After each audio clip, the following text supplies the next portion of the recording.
જઈએ એના પહેલા વંદન, ને પોઢાવીને નીકળીએ ત્યારે વંદન. આ વિવેક વૈષ્ણવ. જયારે ઠાકોરને જગાવતા જઈએ ને મંદિર ખોલવાનું હોય ત્યારે સૌથી પહેલા દંડવત પ્રણામ કરીએ ઠાકોરજીને, અને જયારે પોઢાવીને મંદિરના દ્વાર બંધ કરીએ ત્યારે પણ દંડવત કરીને નીકળીએ. ગ્રંથનો પ્રારંભ જ વંદનથી થયો કે જીવ અધિક ન કંઈ કરી શકે તો વંદન દ્વારા પણ પ્રાપ્ત થાય છે. નિત્ય વૈષ્ણવનો આ વિવેક ઘરના સર્વે સદસ્યોએ રોજ, ભલે તમે ઓફિસે જતા હો, ભાઈઓને ખાસ કહું તો બીજો ટાઈમ ન રહેતો હોય તો ઘરના દરેક સદસ્યોએ આવી ઘરે ઠાકોરજી બિરાજતા હોય તો એમને દંડવત પ્રણામ જરૂર કરવા. આ એક નિયમ છે. જો આપણે ભક્તિ છે, વંદન ભક્તિ છે, નવધા ભક્તિમાં એ પણ ભક્તિ છે, તો બીજું કઈ નથી થતું તો વંદન ભક્તિથી તો પ્રારંભ કરો. અને એક ભક્તિ પ્રારંભ થઈ તો પછી શૃંખલા જોડાતી જશે. વંદુ શ્રી વિઠ્ઠલ, બીજો શબ્દનો પ્રયોગ કર્યો, શ્રી વિઠ્ઠલ. કોને વંદન કરી રહ્યો છું? કે શ્રી વિઠ્ઠલ. આ ગુસાઈજી કોણ છે? વિઠ્ઠલ શબ્દની વ્યાખ્યા તો શાસ્ત્રોમાં કરી, વિદ, ઠ ને લ તો વિભક્ત કરી. વિદ એટલે જ્ઞાન, ઠ એટલે જે જ્ઞાન શૂન્ય છે, અને લ એટલે સ્વીકારનાર, જે જ્ઞાન શૂન્યને પણ સ્વીકાર કરે એ વિઠ્ઠલ.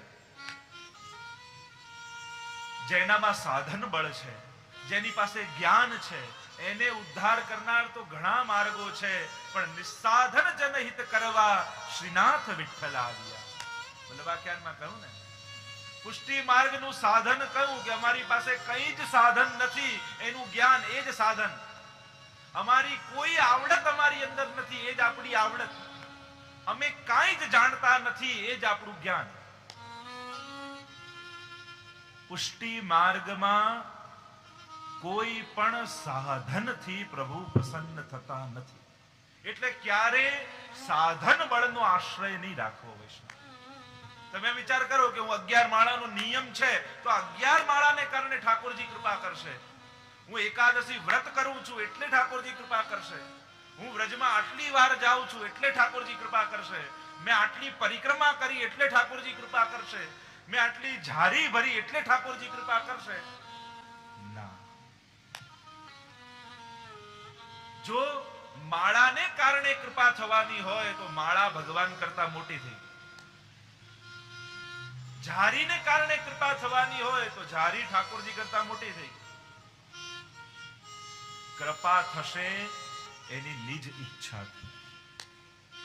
કોઈ પણ સાધન બળને કારણે પ્રભુ પ્રસન્ન થશે એવું મનમાં વિચારવું એ પણ પુષ્ટિ ભક્તિનો વિચાર.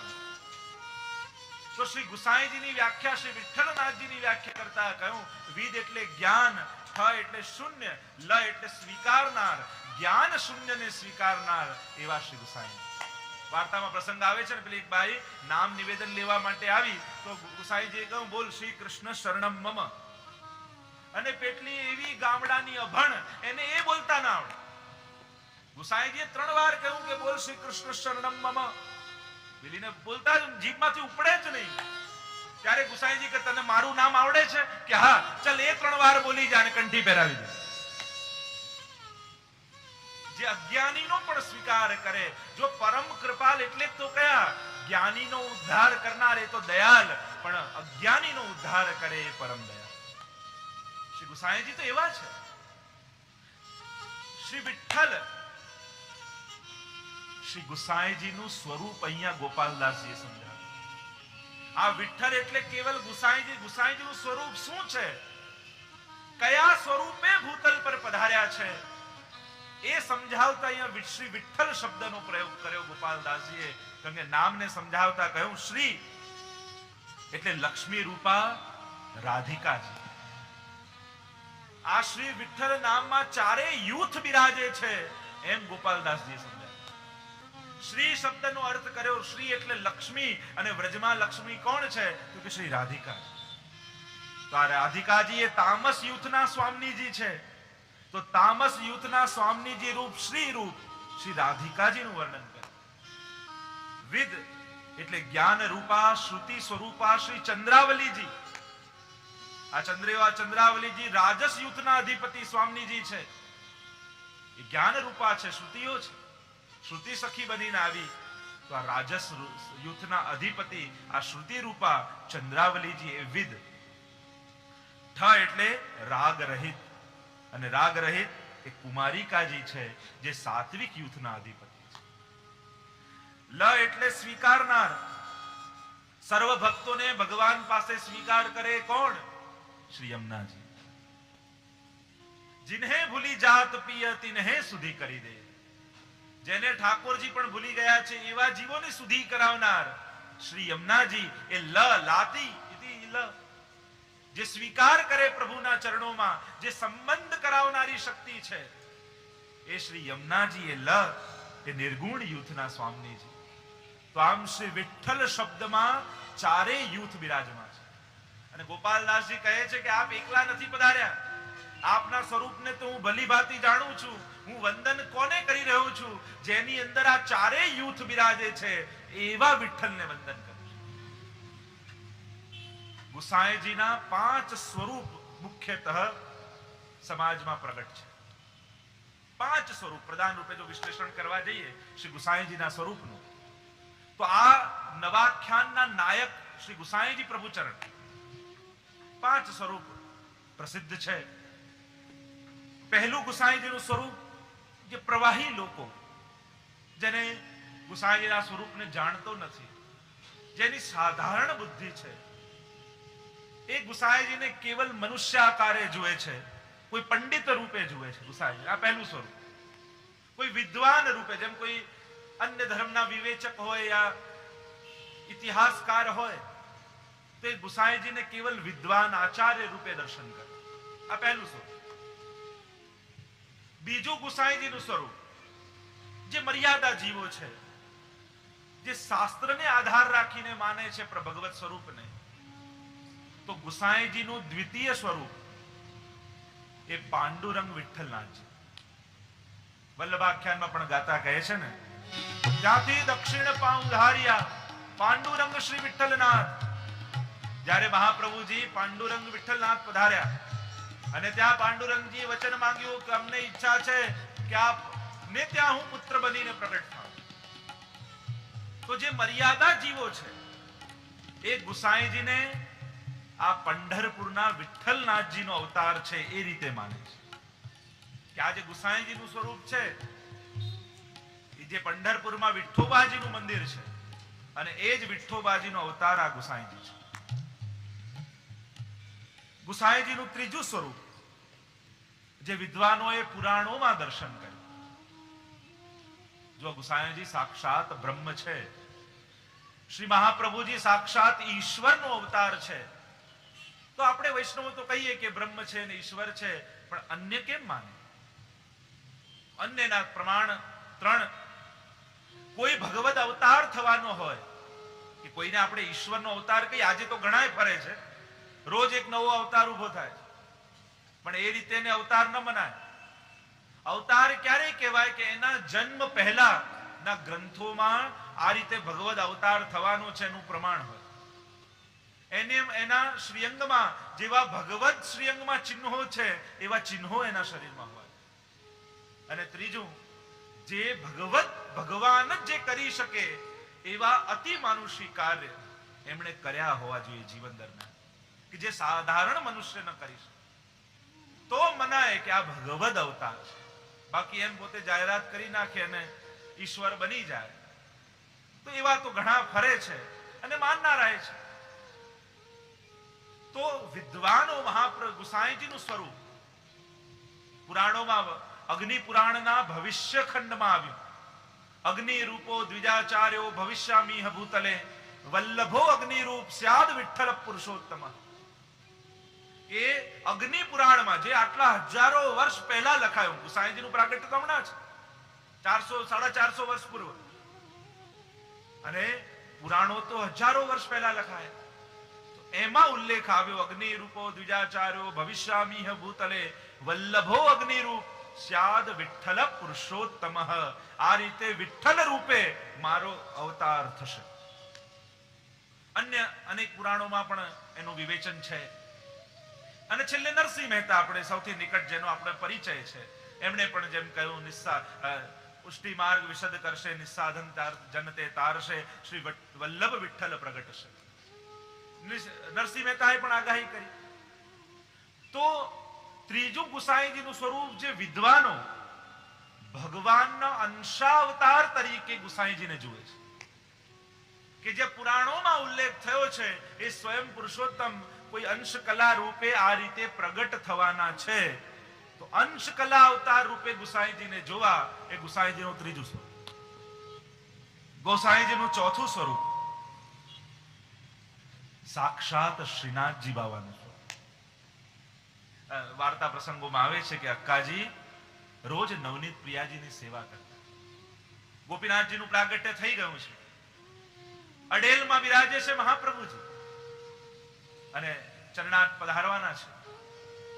અને ત્યાં નવનીત પ્રિયાજીને લાલ લડાવે છે.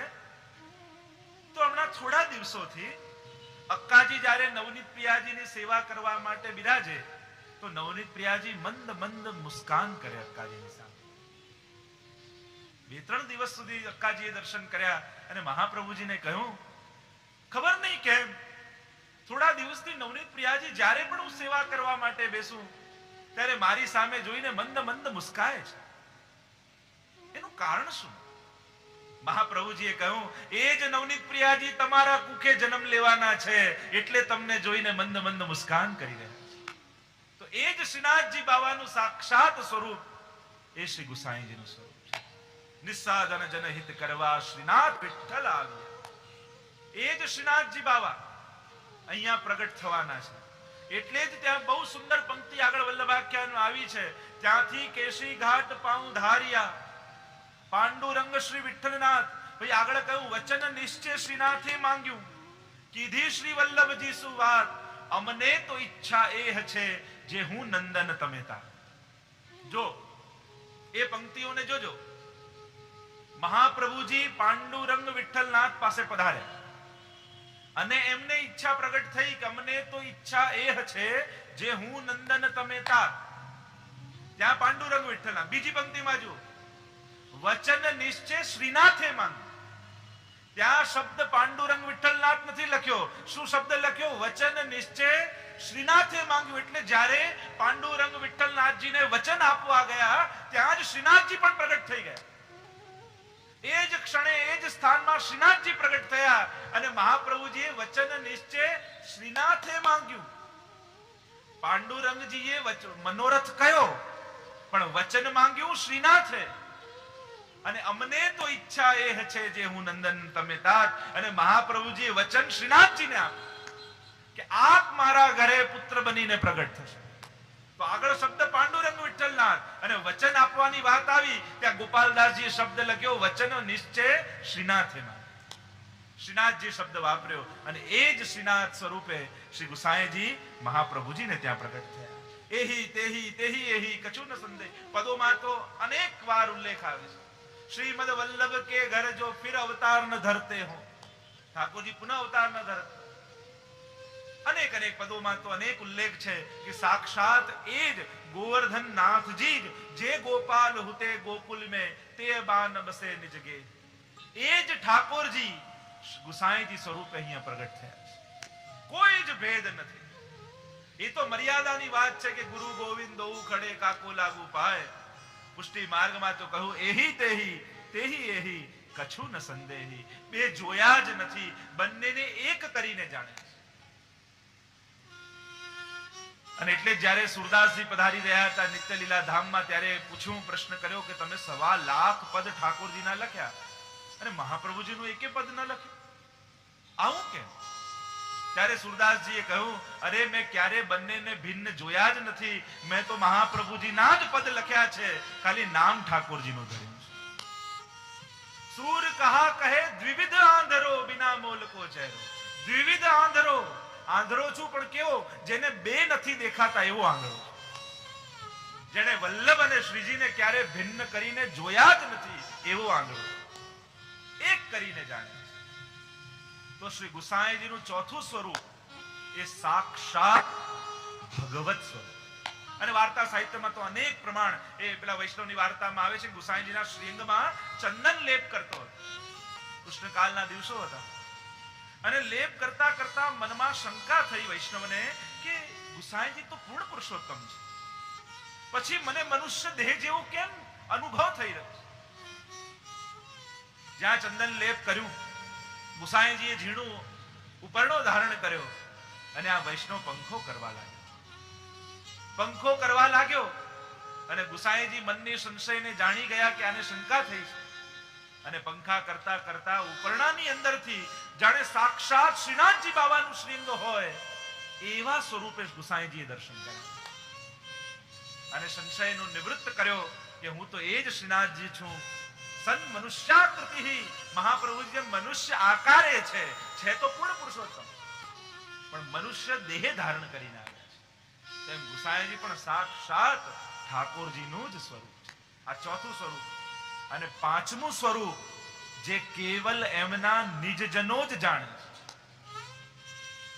અને એ ગુસાઈજીનું પાંચમું સ્વરૂપ જે રસાત્મક સ્વરૂપ છે અને એ સ્વરૂપ છે ગુસાઈજીનું ચંદ્રાવલીજીનું સ્વરૂપ. જેમ મહાપ્રભુજી એ ઠાકોરજીના વદના અવતાર છે, શ્રી કૃષ્ણાસ્યમ, શ્રી કૃષ્ણનું મુખારવિંદનો અવતાર એ શ્રી મા વલ્લભ. અને ઠાકોરજીના મુખારવિંદમાંથી કોનું પ્રાગટ્ય છે તો કહ્યું સ્વામિનીજીનું. એટલે સ્વામિનીજી સ્વરૂપ શ્રી વલ્લભ છે અને સ્વામિનીજીના મુખારવિંદનો અવતાર એ શ્રી ચંદ્રાવલીજીનું સ્વરૂપ છે અને એ સ્વરૂપ શ્રી ગુસાઈજીનું સ્વરૂપ. અને એટલે જ જ્યારે ગુસાઈજીના ધ્યાનનો શ્લોક આપણે બોલી, સાયં કુંજાલય સ્થાસનમ ઉપવિલસત સ્વર્ણ પાત્રમ સુદોતમ રાજદ્યજ્ઞોપવિતમ પરિતનુવસનમ ગૌરવમ ભોજવક્ત્રમ પ્રાણાનાયમ વિનાશાપુત નિહિતકરમ કર્ણરાજદ્વિમુક્તમ વંદે ધોન્મિલિતાક્ષમ મૃગમદતિલકમ શ્રી વિઠ્ઠલેશમ સુકેશમ. એમાં શું આવ્યું? ગૌરમમ ભોજવક્ત્રમ. ત્યાં રઘુનાથજીને ગુસાઈજી ગૌર સ્વરૂપે દેખાયા. અરે અહીંયા તો ગોપાલદાસજી કહે છે નવઘન શ્યામ તમાલ. આપનું સ્વરૂપ તો કેવું છે? શ્યામ છે. યમુનાજી શ્યામ, મહાપ્રભુજી શ્યામ, શ્રીનાથજી શ્યામ, શ્રી ગુસાઈજી પણ શ્યામ સ્વરૂપ છે. નવઘન શ્યામ તમાલ. તો પછી ગૌરમમ કેમ કયા? આપ ગૌર સ્વરૂપ છો કારણ કે એ ગૌર સ્વરૂપ એ ચંદ્રાવલીજીનું સ્વરૂપ. ચંદ્રાવલીજીનું પ્રાગટ્ય રીઠોરા. આજે પણ ત્યાં જાઓ, ગુસાઈજીના બેઠકજી છે, સાડી ધરવામાં આવે. ચંદ્રાવલીજીનું પ્રાગટ્ય ગુસાઈજીનું સ્વરૂપ છે અને એ માધુર્ય ભાવનું સૂચન અહીંયા કર્યું કે ચંદ્રાવલીજીનું પ્રાગટ્ય છે અને એટલે ગુસાઈજીમાં એ જ ભાવ બિરાજે. જે ચંદ્રાવલીજીનો ભાવ છે, જે પરકીયા ભાવ છે, એ ભાવ શ્રી ગુસાઈજીમાં બિરાજે. અને એટલે જો આપણે ત્યાં પદ ગાઈએ છે, પ્રિય નવનીત પારને ઝૂલે શ્રી વિઠ્ઠલનાથ ઝુલાવે. એ પદ આપણે ગાઈ તો જઈએ છે પણ એમાં ચંદ્રાવલીજીની અંદર બિરાજતા સમસ્ત ભાવો વિદ્યમાન. પાંચ ભાવો સર્વદા સર્વ ભાવે. આપણે ત્યાં કહ્યું ને સર્વ ભાવ કયા? મુખ્ય પાંચ ભાવ છે: શાંત ભાવ, દાસ્ય ભાવ, સાખ્ય ભાવ, વાત્સલ્ય ભાવ અને માધુર્ય ભાવ. આ પાંચે ભાવ શ્રી ગુસાઈજીમાં બિરાજે.